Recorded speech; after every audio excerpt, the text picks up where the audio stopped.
and they're all puffed up over this bill they just passed. But what was the win? There was absolutely no competition.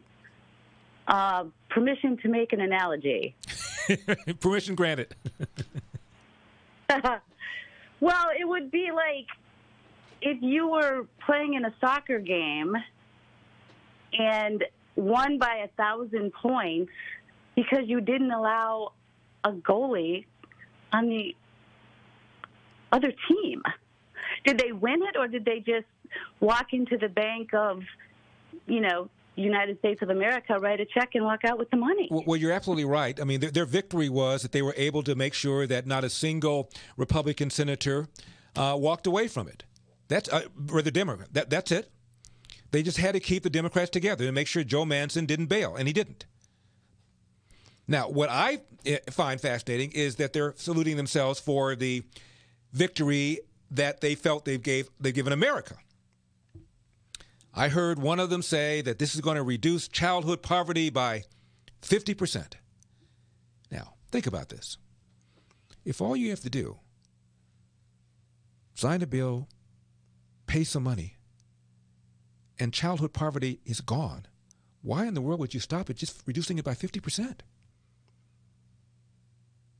You people just don't have very much drive. Talk about low goals. And, of course, it'll have no adverse effect. It won't be a burden on taxpayers. It won't cause inflation.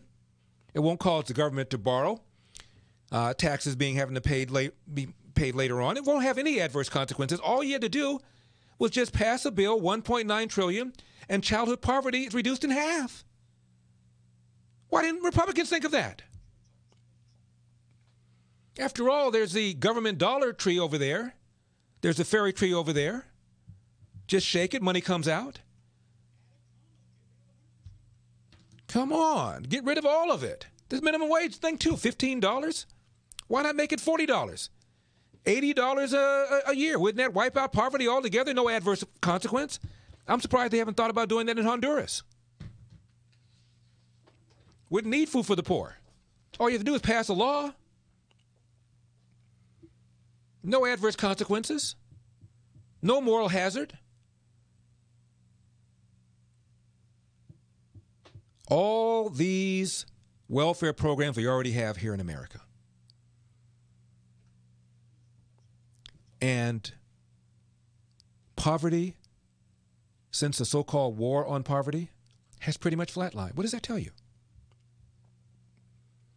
We spent $1.9 trillion for various programs here just now, President signing it.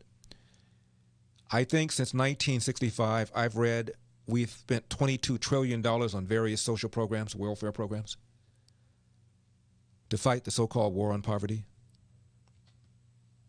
And poverty is pretty much in America flatlined. It was going down and down and down. I've told you, in 1940, 87% of blacks lived below the federally defined level of poverty. 20 years later, that number had been reduced to 47%, a 40-point drop in 20 years. Was there a stimulus? Was there affirmative action?